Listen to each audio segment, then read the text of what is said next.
කල්පනා කරනවා ප්‍රැක්ටිස් එකට මහන්සි වුණාම අතහැරලා දානවා. ඩොටෝ යන්න අතහැරලා දානවා. එතකොට වෙන්නේ මොකක්ද දන්නවද? හිත තැම්පත් වෙලා මෙහිම ආලෝකයක් ඇති වෙනවා. එක එක්කෙනාගේ හිතේ ස්වභාවය අනුව ඒක පාට වෙනස් වෙන්න පුළුවන්. මෛත්‍රී ආලෝකයක් ඇති වෙනවා. ඒක මුළු සමහර වෙලාවට මේ ඇඟම බලන්න පුළුවන් ඒ ආලෝකය. ඒක බලවත් වුණොත් මාස 4ක් අද්දි මෙහෙම කරොත් සාමාන්‍ය දවසට පැය දෙකක් තුනක් try කරොත් මේ ආලෝකයක් වගේ ඇති වෙනවා. ඒක තමයි මුළු ශරීරෙම හරි. එතකොට නිකන් ඇඟ දැනෙන්නේ නැහැ. සැහැල්ලුයි. තව ඒක බලවත් කරන්න පුළුවන්. ඒ වෙලාවට කවුරු හරි කෙනෙක් ඇවිල්ලා තමන් මෛත්‍රී සිතින් වතුර එකක් දුන්නොත් එහෙනම් අරුම බුදු ආශ්චර්යමත් දේවල් සිද්ධ වෙනවා. අරයා කියන යාට ගොඩක් පහසුයි. ගොඩක් සතුටුයි. මේ රූපය පවා සම්පූර්ණ වෙනස් වෙනවා. මේ බ්ලඩ් සර්කල් එක සම්පූර්ණ වෙනස් වෙනවා. ඒ තමන්ටම දැනෙන වෙනස් වෙන විදිය ලස්සන වෙනවා. මිනිස්සු ඒ කියන්නේ නිකන් සතා සිව්පාව පවා තමන්ට මැග්නට් වෙන ගතියක් එන්න ගන්නවා. හරිද? ඒකේ එතනින් එහාට ඊට පස්සේ ඒක ඊට පස්සේ අර ආලෝකය එක තියෙන වැඩ ටිකක් තියෙනවා. ඒක ආනාපානෙත් ආලෝකය එනවා. මෛත්‍රිය තමයි බලවත්ම ආලෝකය එන්නේ. ඊට පස්සේ ආලෝකය බලවත් කරන විදි තියෙනවා. ඉතින් ඒව දැම්ම කියලා දීලා වැඩක් නැහැ නේ. ඔතෙන්ට කවුරු හරි කරොත් ඇවිල්ලා අහන්න එතනින් ඉඳන් කියලා දෙන්න. හරිද? එතනින් ඉඳන් තියෙන තව චමත්කාර ජනක අවදීන් ගණනාවක් තියෙනවා. මේ ඉතින් ඒක නිසා එතනින් කවුරු හරි අවිල්ලා මේක හරි කවුරු හරි පුරුදු කරලා ආව දැන් මට මෙහෙමයි. මන්ට එතනකට කියන්න පුළුවන් ආලෝකය බලවත්. එතෙක් ප්‍රමාණවත්. ඔන්න ඔය හරියට වගේ ගාන්න පුරුදු කරගත්තාම ඒත් පළවෙනි ධානය නෙමෙයි මෛත්‍රිය. පළවෙනි ධානයට ආසන්නයි. පළවෙනි ධානය මෛත්‍රියෙන් ඇති කරගන්නේ ආලෝකයේ මෙහෙම කිමිදිලා යන්න ඕන. ඔක්කොම. සිත. එතකොට මේ තා බලවත් වෙනවා ඒක. එතකොට අර අපි දැන් පතුරවනෝනේ පතුරන එක අපි දැන් අපිට ආලෝකයක් වශයෙන් පතුරවන්න පුළුවන්. මේ දිශාවට මේ දිශාවට මේ දිශාවට ටෝච් එකක් ගහනවා වගේ. එක තැන ටෝච් එකක් ගහනවා වගේ. ඒ කියන්නේ මෙහෙම ටෝච් එකක් ගහනකොට මෙහෙමනේ යන්නේ. එහෙම ආලෝකයක් නෙවෙයි එන්නේ. හරිද? මෙතනින් මෙහෙම එකක් නෙවෙයි නිකන් පැතිරිච්ච එකක් වෙන්නේ හැමතැනම. දැන් ටෝච් එක ගහනකොට පහනක් පත්තු කරාම පහන මුලට ආලෝකය නැහැනේ. නමුත් මෛත්‍රියෙන් ඇති වෙන ආලෝකය පහනක දැල් වෙන ආලෝකයක් නෙවෙයි. පුරහඳක් වගේ නිකන් වැහිලා ගිහිල්ලා තියෙන. හරිද? ඉතින් ඒ නිසා තමන්ුත් ඒකෙන් නැහැ වෙනවා. අනිත් හැම කෙනෙක්ම නැහැ වෙනවා. ඒක හරි බලවත් ඉතින් මේ කාට හරි පුරුදු කරගන්න පුළුවන් නම් ජීවිතේ ඒ ලෞකිකත්වයේ දැන් ඒව ලෞකිකයි සේරම. ලෝකෝත්තර නැහැ.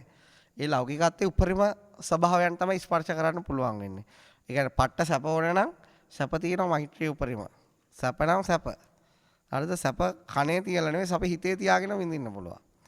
ඊට පස්සේ ඔන්න ඔය වගේ පුරුදු කරපු කෙනෙක්ට මෛත්‍රිය. අන්න යාට දැන් ඔන්න අර භාවිතා බහුලී කතා කියලා බුදුහාමුදුරගෙන යමක් යානි කතාය වත්තු කතාය අනුචිතාය පරිචිතාය කියන යානාවක් ඒ දැන් හොඳට වාහනේ ඩ්‍රයිව් කරන එකාට ඇඟිල්ලෙන් උනත් ගෙනියන්න පුළුවන් නේ. ආයි හිත ඩ්‍රයිව් කරන්න ඕනේ නෑනේ. තමන් හොඳ යහනාවක් පුරුදු කරගත්තා වගේ යානයක් වගේ. ඒතර මෛත්‍රී යානය තමන්ට තියෙනවා. ඊළඟට තමන් හිතමයි දැන් අපි කල්පනා කරන්නේ එක එක ඒවා ගැන හිත නෙවෙයිනේ ඔටෝමැටිකලි. ඒ වගේ ඔටෝමැටිකලිම මෛත්‍රී සිත වැඩ කරනවා. හරිද? දැන් අපි එක එක බහුභූත කල්පනා කරනෝනේ. ඒ අපි හිතන්නේ නෑනේ මහා ඉෆෙක්ට් එකක් දාන්නේ නෑනේ ඒක කල්පනා කරන්නේ. අපි හිතුවත් නැත 100 තිබුණා නැතත් ඌ එහෙ කල්පනා කරනවා. අන්න ඒ විදිහට හැමතැනම මෛත්‍රිය සිත වැඩ කරන්න ගන්නවා. ඉතින් ওই ආකාරයට ඒ කියන්නේ පිළිවෙලට වැඩ කරන්න ගන්නවා.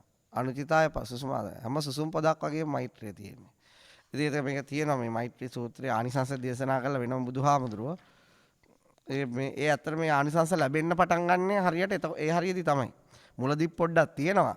නමුත් අර ඒ කියන සූත්‍රයේ හැටියට පටන් ගන්න එක. නිතරම සේවනය කරන ලද්දා වූ ප්‍රගුණ කරන ලද්දා වූ බහුල වශයෙන් වඩන ලද්දා වූ යානාවක් මෙන් පුහුණු කරන ලද්දා වූ යානි කතාය. මූලික අරමුණ හැම වෙලාවෙම ප්‍රධාන අරමුණ මෛත්‍රිය. ලද්දාව සිහිය පිහිටවාගෙන සිතෙහි පිහිටවාගෙන සිට ලද්දාව පුරුදු කරන ලද ඊතා හොඳින් අරමුණ ලද්දාව මෛත්‍රී චිත්ත සමාධිය නිසා 11 ආකාරයක ආනිසංස ධර්මයක් ඉදගෙන ඔයි මං කියන ඔය ලෙවල් එකට આવත් මෙන්න මේ ආනිසංස පටන් ගන්නවා. ඒ කියන්නේ තමන් කරපු මහන්සිය ප්‍රතිලාභ පටන් ගන්නවා. ඔය පාලි ටික තමයි ඔගේ ලස්සන. මෙත්තාය භික්කවේ චේත මේ බුදුහාමුදුර එවන් මේ සාවත්‍ය ජේතවනාරාමේදී තමයි මේක කියලා තියෙන්නේ. తත්‍රකෝ භගවා ආමන්තේසි භික්ෂුන් වහන්සේලා ඇමතුවා බදන්ති භික්ඛු පච භගවා ඒගොල්ලොත් එක පිළිගත්තා. ඒ තද වච. මෙත්තාය භික්කවේ චේතෝ විමුක්තිය ආසේවිතාය භාවිතාය බහුලීකතාය යානිකතාය වත්තුකතාය අනුට්ඨිතාය පරිචිතාය සුසුමාරද්දාය ඒකා දසානිසංසා පටිකංකා. ඒ කියන්නේ මෙන්න මේ විදියට ඒ කියන්නේ යානාවක් වගේ බහුල වශයෙන් අරමුණ පිහිටවාගෙන වශයෙන් ඒ විදිහට මේ ගුණාංග වලින් තියෙනවා නම් තමන්ගේ මෛත්‍රී පුරුද්ද එයා කැමති වුණත් අකමැති වුණා. දැන් හිරේට ගියත් කැමති වුණත් අකමැති වුණා මොන බද්ද කන්න වෙන්නේ? හිරබත්. හරිද? අපි දිව්‍ය ලෝකෙට ගියොත් කැමති වුණත් නැකමැති වුණත් මොකද්ද කන්න වෙන්නේ? ඒකේ තියෙන දේවල්. ඒ වගේ තමයි තමන් පුරුදු දැන් මෙහෙට ආවම කන්න වෙන්නේ මොකද්ද? මෙත් බෝසෙ වෙන්නේදී. මෙහෙ තියෙන ඒවා. දැන් අපි 5 ස්ටාර් හෝටල් එකකට ගියොත් ඒකේ තියෙන ඒවානේ. එතකොට කැමති වුණත් අකමැති වුණත් ඒ තරමට පුරුදු කරා නම් එයා මේ දසානිසංස එයාට ලැබෙනවා. මොනවද දසාන? සුඛං සුපති. ඒ කියන්නේ මම හිතන්නේ දැනට මේක තියෙනවද කොහෙද? ඒක තමයි පළවෙනි සැපසේ නිින්ද යනවා. තේරුණාද? සැපසේ නිදන්නේ. මොකෝ හිනා වෙන්නේ? සැපසේ ෆෝන් එක පාවිච්චි කරන්නේ නැහැ. සැපසේ නිදා ගන්නවා. හරිද? ඊළඟට ඒකත් ඊළඟ පාලි වචනේ ලක්කන. ලස්සන. හොල මේකෙම සුඛම් පටි බුඤ්ජති. ඒ කියන්නේ දැන් ඔයාලට උදේට අවදි කරන්න එනකොට එහෙන සැපසේ අවදි වෙනවද? වලාමට ගහපු කලාබරේ වගේ අවදි වෙනවද? දැන් මේ කට්ටිය නැගිටිනකොට ෂා කියලා අවදි වෙනවද?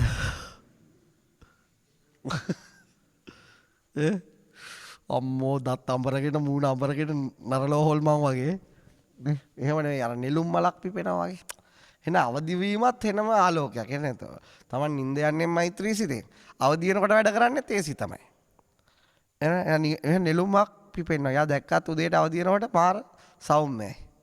උඹලා දැක්කම හරීම සෞම්‍යයි. හරි ඒ මෛත්‍රියනේ වැඩි වෙයි. ඊළඟ එක තමයි නපාපකං සුපිනම් පස්සති. ඒ කියන්නේ දැන් ඔයාලට රැට පේන හීන මොනවයි? උදේට නැගිටවන්න මං එනවා වගේ වද පේන්නේ. හොඳ රස කෑමද පේන්නේ. නපා පුල් ආතල් සිහින පේනවා. ඔයාලා එක්ක යන දිව්‍ය කුමාරයෝ වෙනවා, කුමාරියෝ වෙනවා, අහසේ පා වෙනවා. වෙනම ඩාර්ක් ඒන්ජල් වගේ නෙවෙයි. සුපිරි ඒන්ජල්ස්ලා තමයි පේන්නේ. ඒක වෙනම ඩ්‍රීම් වර්ල්ඩ් එකක්. ඇයි දැන් හිත සොෆ්ට් වෙලානේ තියෙන්නේ. සිතුවිලි මෘදු වෙලා තියෙන්නේ බර නැහැ. හරිද? හිත බර නැහැ. එතකොට අර මතකයන් බර නැහැ. ඉතින් හරි ලස්සනට ක්‍රියේට් කරනවා. ඒවා මෛත්‍රී පුරුදු කරපු කාලේ හීනයක් දැක්කොත් ඒක වෙනම තේරෙන්නේ වෙනම ලෝකයක් ඒක. හරිද? අර මොකද්ද ජෝතිපාලගේ සින්දු තියෙන ගස්සට විජේ කුමාර තුංගාරය මාලිනියට ඒ වගේව නෙවෙයි. අහසේ තියෙන ගස්. හරිද? දිව්‍ය කුරුල්ලෝ යන්නේ. හරිද? ඒ හඳ පානේ හඳ මීදුම් එක්ක යන්නේ. ඒ හඳත් මේ කහපාට නැහැ. වෙනම ආතල්ලයක් ගන්න පුළුවන්. ඒ වගේ එක එක්කෙනාට සාපේක්ෂයි හීන. sweet dreams පේනවා. මනුස්සානම් ප්‍රියෝ හෝති. මනුස්සයන්ට ප්‍රියමනාප වෙනවා. කියන්නේ මිනිස්සුયો දැන් අපි ගොඩක් මිනිස්සු ගොඩක් අයට ප්‍රිය නෑනේ. මොකද්ද? ටික දවසක් ඇසුරු කරාම කියනවා අපෝ මේ මොන සෙට් එකක් එක්කද මං වැටුනේ. මොන කලාවක්ද කියලා නේද හිතෙන්නේ. හිතනවනේ. එහෙම ඒ කියන්නේ මිනිස්සුන්ට අප්‍රිය වෙනවා ටික කාලයක් ඇසුරු කරාම.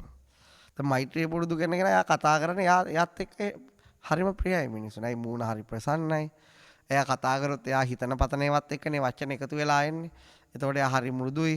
එයා උදව් කරනවා. මෛත්‍රිය පුරුදු කරන කෙනෙක්ට තව කාටවත් උදව් කරන්න ඕන ඇඟිල්ලෙන් අනලා කියන්න ඕනේ. මොකද එයාගේ බිහේවියර් එක මේක.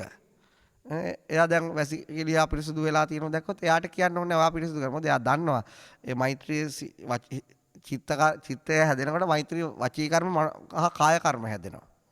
එයා අනිත් අයගේ යහපත සඳහා වැඩ කරනවා. මොකද එයා දන්නවා අනිත් අයගේ යහපත සඳහා වැඩ කරන එකෙන් තමන්ගේ ඇතුලේ ජනිත වෙන්නේ මෛත්‍රී සිතුවිලිමයි කියලා. යහපත් වචන කතා කරනවා. සුදු මුදු මොලොක් වචන කතා කරනවා. මුදු මොලොක් වචන කියලා කියන්නේ තව කාටවත් දැන් මොකද മന്ത്രിවරු මුදු මොලොක් වචන කතා කරනවානේ. ඒව නෙවෙයි. තව කෙනෙක්ට යහපත ඇති වෙන දේවල්. එයා බැන්නත් අනිත් අයට තේරෙනවා මේ යා බනින්නේ මේ නරකකට නෙවෙයි. ඒක දැනෙනවා අනිත් කෙනාට. එතකොට දැන් අපි දන්නවා තරහට බැන්නම තේරෙනවා. එහෙවනේ අවවාද කරත් ටොක්කක් යනත් තේරෙනවා මේකේ තියෙන ආදරය කරුණාව. මොකද ඒක යාගේ යහපතටමයි කරලා තියෙන්නේ බලයි යනකොට. ඒ නිසා මේ මෛත්‍රිය පුරුදු කරපු කෙනෙක් මිනිස්සු ඉන්න කැමතියි. මිනිස්සුන්ට ප්‍රිය වෙනවා. ඊළඟට අමනුස්සානම් ප්‍රියෝ හෝති. මිනිස්සුන්ට විතරක් නෙවෙයි. මිනිස්සු නොවන අයටත් ප්‍රිය වෙනවා. සත්තුන්ට, අමනුස්සයන්ට. දැන් කියන්නේ මේ දැන් සතාසි උපාව වුණත් දැන් ඒ කාලේ පුරුදු කරන කාලේට වඩා සතුන්ට ඒ ভাইබ්‍රේෂන් එක දැනෙනවා. අපි හැම කෙනෙක්ටම ভাইබ්‍රේෂන් එක තියෙනවා. දැන් අපි නරක සිතුවිලි බර සිතුවිලි ඒව සිතනකොට ඒක ඒ වයිබ්‍රේට් එක ඇති වෙනවා. හරිම ඒක අඳුරුයි. හැබැයි අපි හොඳ දේවල් යහපත් දේවල් පරාර්ථය මෛත්‍රිය වගේ බලවත් සිතුවිලි හදනකොට ඒ දේවල් ඇති වෙන්නේ. එතකොට ඒක දැනෙනවා සතාසි උපාවට ගහ කොළට ඒවට පවා දැනෙනවා. හරිද? එතකොට එයා නිකන් අර නිකන් ඔක්කොම නිකන් වශී කරගෙන ඉන්නවා වගේ වශී බෝලයක් වගේ. අර මහින්ද රාජපක්ෂගේ අතේ තියෙන මේ මිරික මිරික ඉන්න එක නෙමෙයි. මෛත්‍රිය කියන්නේ සුපිරි වශීයක්. මැග්නට් වෙලා එනවා. ඕනම දෙයක් තැනකට ගියාම කොච්චර රෞද්‍ර රළුපරසු මිනිස්සු හිටියත් එයාට দমনය වෙනවා. ඒගොල්ලෝ නිකන් ඔටෝමැටිකලි උදව් කරන්න ගන්නවා. ඒවත් ඔයාලා මේව ප්‍රැක්ටිස් කරලා මේ තැනට આવොත් ඔයාලට මේ ඔටෝමැටිකලි ඔයාලටම බලන්න පුළුවන් මේක රිසර්ච් එකක් වශයෙන් කළා. ජීවිතේ වුණාම මේව තමයි රිසර්ච් වලට කරන්න ඕන. දැන් මම මේ ප්‍රැක්ටිස් කරලා තියෙන ඇත්තටම මේව වෙනවද මේ පොත්වල බොරු ලියලාද කියලා බලන්න. එතකොට මට පේනවා. මහා දරුණු රළු පරස මිනිස්සු උදව් කරනවා. මහා දාමරික නරකම නපුරු හාමුදුරුවෝ ගාවට ගියාම එයා යාගාව තියෙන දේවත් දෙනවා. අනිත් අයට ලේසියකට දෙන්නේ නැහැ. යතුරු දෙනවා ගන්න ගිහිල්ලා මේව කරන්න. යන්න හදනකොට යන්න දෙන්නේ නැහැ. තන දාලා යනකොට යන්න දෙන්න. මොකද එයා යනකොට නිකන් පහනක් නිවිලා ගියා වගේ එතනින්.